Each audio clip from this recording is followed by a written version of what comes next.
Bwana kundi D, Esperance Sportive de Tunis, Simba Sports Club, Petro Atletico de Luanda pamoja na Stade Malien. Bonge moja la kundi, lakini kinadharia, in theory, kimakaratasi nikilitazama hili kundi, mimi mtazamo wangu unaniambia Simba na Esperance wanakwenda robo finali. Bila kuwakosea heshima Petro Atletico de Luanda ambao nitakuja kuwazungumzia pamoja na Stade Malien, lakini moja kwa moja naamini Esperance Sportive de Tunis, moja kati ya vigogo kubwa kabisa katika soka la Afrika, namuona akiwa na nafasi kubwa, lakini Simba Sports Club naye anakwenda kwenye hatua ya robo finali. Huo ni mtazamo wangu binafsi, na nasema hivi kwa sababu kwanza, kwenye kesi ya Esperance Sportive de Tunis, hawa ni mabingwa mara 4 wa ligi ya mabingwa barani Afrika, ni klabu ambayo ina matarajio makubwa sana kwenye hii michuano. Lakini kwa upande wa Simba Sports Club ni issue ya namna ambavyo wao wana heritage, hasa wanapokuwa nyumbani, hasa katika namna ambavyo wanajua kuzicheza kimkakati mechi zao, na ndiyo maana wamekuwa na robo finali za kutosha toka msimu wa 18-19, na wamekuwa kwenye top 10 ya viwango vya ubora barani Afrika kwenye CAF kwa muda wa miaka kadhaa hivi sasa.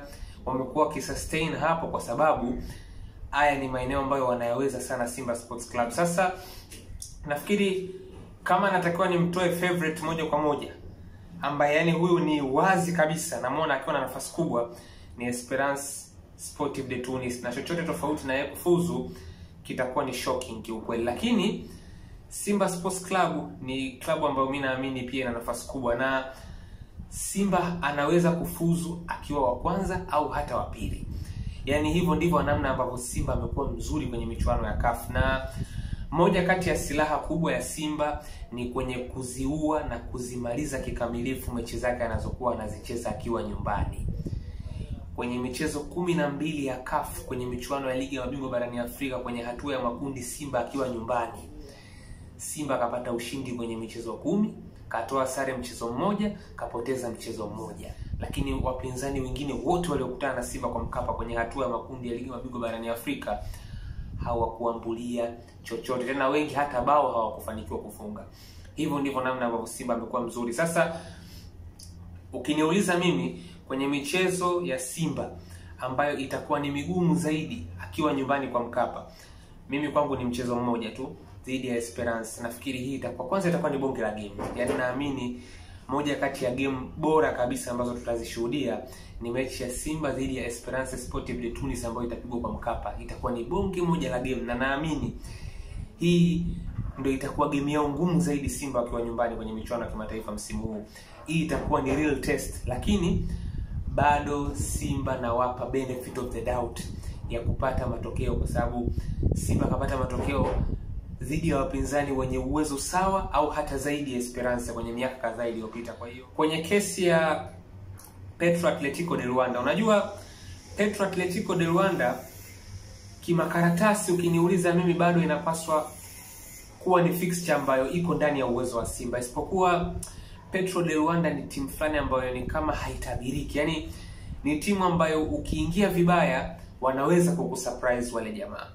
Unajua kwenye edition kadhaa zilizopita za michuano ya kimataifa walikuwa kama mara 2 hivi kwenye hatua ya makundi, lakini siku walipokuja kushika moto kweli kwenye msimu ambao kweli walikolea Petro Atletico, walifika mpaka nusu finali, na katika safari yao ya kufika nusu finali walimtoa Mamelodi Sundowns kwenye hatua ya robo finali. Sasa usipojiandaa vizuri wanaweza kukushangaza, na wana uwezo kikamilifu tu wa kuweza hata kuwa miongoni mwa wale ambao watashika nafasi 2 za juu za kuwafanya wakafuzu kwenda kwenye hatua robo finali. Lakini ni mpinzani ambaye naamini Simba wanapaswa kuwa na uwezo wa kupata matokeo dhidi yake, hasa ikizingatiwa kwamba ndo mchezo wa kwanza ambao Simba watacheza kwenye hatua ya makundi msimu huu, na ni mechi ambayo itachezwa akiwa nyumbani.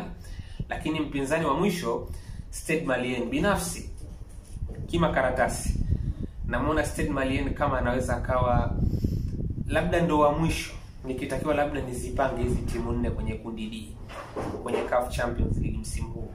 Isipokuwa Stade Malien ni timu nzuri, ni timu ambayo ina uwezo wa kupata matokeo vizuri ikiwa kwao, ni timu ambayo inaweza kukuuliza maswali ya kutosha kila hapa na pale.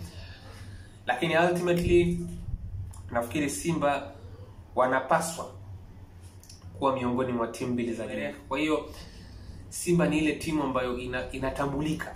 Wapinzani wanaifahamu kwamba wakiwa kwao ni timu ambayo ina uwezo wa kupata matokeo kwa zaidi ya 90% ya ushindi wakiwa nyumbani, lakini pia wana uwezo wa kukuvurumisha goli nyingi endapo utaingia katika mfumo wao. Kwa hiyo binafsi naamini hili ni kundi ambalo litakuwa na mechi fulani nzuri za kimtego, lakini bado naamini kinadharia na kiuhalisia. Kinadharia kwa maana kimakaratasi, lakini kiuhalisia pia Simba natarajia kwenda kukutana nao kwenye robo finali msimu